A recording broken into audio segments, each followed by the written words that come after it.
So my window set came with a metal ring that would be on the interior of the trailer. The metal ring had holes already pre-drilled for the screws, and what I did was I had to line that up with the window frame and then drill pilot holes into the window frame for the screws to go into. So I put the metal ring on there and drilled the pilot holes into the window frame.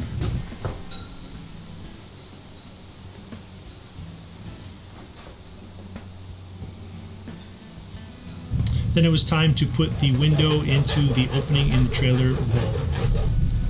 I sanded down the aluminum to make sure it was nice and smooth. The windows that I have actually have a weather stripping around it, so I wouldn't have to put butyl tape between the window and the aluminum.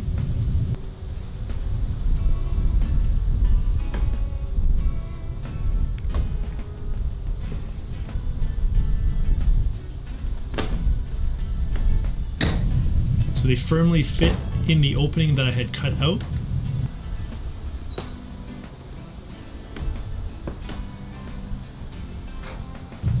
And now it's just a matter of screwing on the metal ring to the window frame, except for one problem. Hello everyone, thanks for watching the video. I thought I would make this video because I'm kind of at a construction pause. I'm waiting to get some metal bent to finish the outside trim work on Eddie.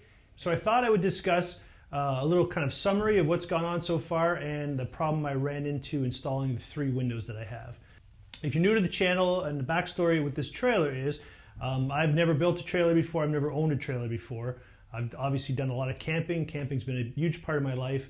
And as I get older and in my retirement project, I wanted a camper to fit my needs.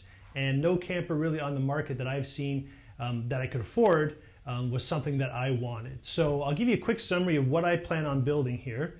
First of all, this is my trailer that I affectionately call Eddie, and it's a 7x12 platform that I've built. The metal frame I built back in episode 4, and I've framed it and sheeted it and roofed it recently. I'll show you that video. That'll probably be next.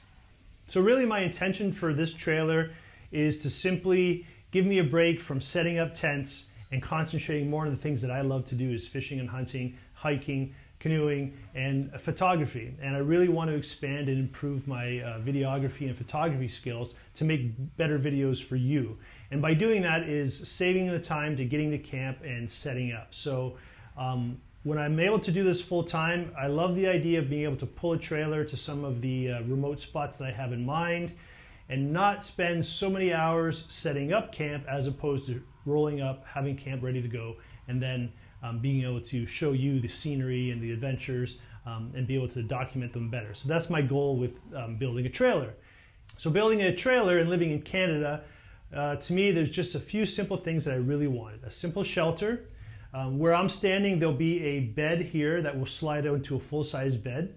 And underneath the bed, you can see there's a door on the outside of the trailer. Underneath the bed will be a slide-out kitchen, and that is where I'll do all my cooking. Cooking will be very minimal inside the trailer, except maybe for boiling water for coffee and that sort of thing. So that will be there. There'll probably be some cabinets and storage up top here. To my right, underneath the big window, will be that'll be my main table desk area.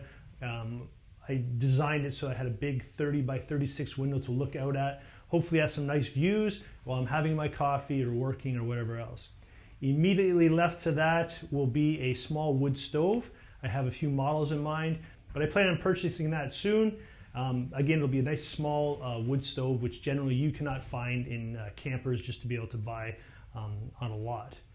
So going around the trailer behind the camera, immediately when you come in the door, there'll be a cabinet area, which will be like the kitchen counter. It'll have a sink so I can brush my teeth and do stuff like that without getting out of the camper.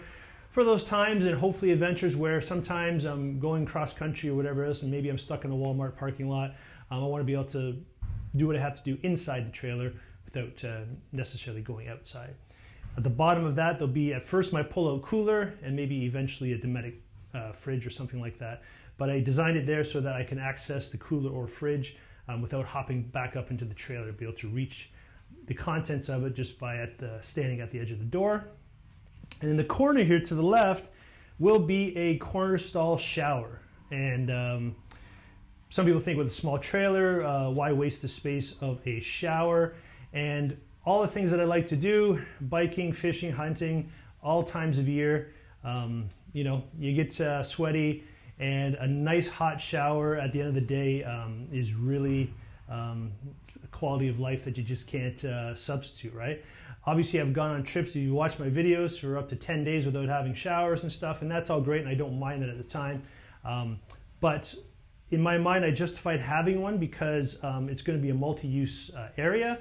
I'll be able to hang my waders up there in the wintertime, steelhead fishing where they'll be frozen outside, wet boots, wet coats, waders, and there'll be a toilet in there as well. And my wife will not talk to me unless I put a shower in the trailer. And then this area here will basically be a combination of a lot of things, battery storage, water storage, eventually a hot water heater for the shower. And we're back to the bed areas. So that's really it in a nutshell. 3 windows. That window there is an escape window where it actually pulls out and you can actually get out if you really had to. Nice ventilation. It's the one that pushes out so you can have it open in the rain. Small window here and a small window over the kitchen counter. And the kitchen counter will be nice and deep because of the way the trailer is designed. So I just thought I would show you that. And now I'll get into, unfortunately, some of the problems I had with the windows. And again, building a trailer, you're going to have some challenges. So I'll show you one of the things that I had to deal with that I wasn't really expecting. So building a trailer during COVID is a bit of a challenge. First of all, I was surprised at how difficult it was to find windows in the first place. Online, contacting RV dealers, I had a very difficult time finding any sort of supplier that had windows on hand. I eventually found a company in Quebec, Canada that had some in the back kind of warehouse sort of thing.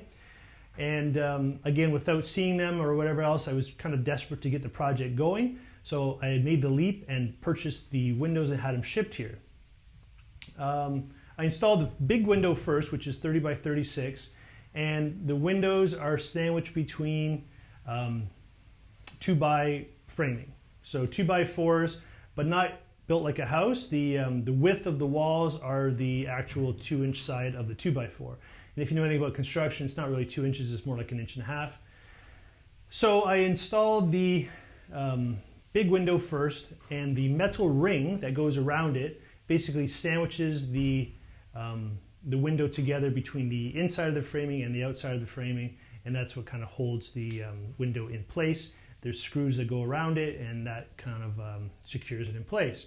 So the big window fit perfectly, and it looks like there's enough room to fit the wall surface, whatever I decide to finish the walls inside here with, between the metal ring that comes with that. The problems happen when I got to the smaller windows. They are not as thick as the big window, which leaves a gap between the metal ring and the actual window itself. So you can see here, I can put my full fingers here, and this is touching the wooden framing. So that is the problem I'm talking about with the windows. I hadn't expected that. So a couple of options that I'm debating on doing, and quite frankly, if you're watching this video and you have any suggestions, I'd love to hear them. But at this point, I figure my options are really either take the metal ring off and router the profile of the metal ring into the wooden frame so that it'll recess back into the wood and touch the metal window. Because right now you can see a 1/2 inch of the wooden frame between here. So this does not look good, and this is not what I want. Or I can somehow come up with some metal trim and wrap the wooden framing in the metal trim and somehow engineer that. So I just thought I would show you this. I don't have a solution for it in this video. Hopefully in the next video or the video after that, I will show you how it's done. And quite frankly, you know what? I have been thinking, I've been itching to get this on the road. So I may even kind of live with this temporarily because I'm not really finishing the inside of the trailer anytime soon. There's a lot of wiring to do, and most likely I probably won't finish the inside walls until the spring. I may insulate it, but I won't finish it, and I'll kind of live with it and kind of see what I want and I think you got to live in something first to see what's going to work and what doesn't. I mean, I have an idea of what I think I want it to be like, but maybe that'll change as I'm using it. So I just thought I would give you a little update on the progress of the trailer. As you can see, I think if you've seen in other videos, some people mentioned that the framing wasn't done properly, or maybe there was missing some things. It wasn't completed, obviously. You can see how there's a lot more framing now than there was in the earlier videos. So again, I'm not really following a blueprint. I'm doing this as I go, and I sit, think, analyze it, and I kind of determine what it needs and what it doesn't need. So far I'm very happy with it. All these pieces of wood are secured securely to the aluminum, and it has made a very solid trailer. There is no movement to this thing. It doesn't wobble side or side, and I'm super impressed with how it's turned out so far. So thanks for watching. This is just a little update of the video. If you're interested, I really appreciate your support in watching the videos, and we'll see you in the next one. Cheers.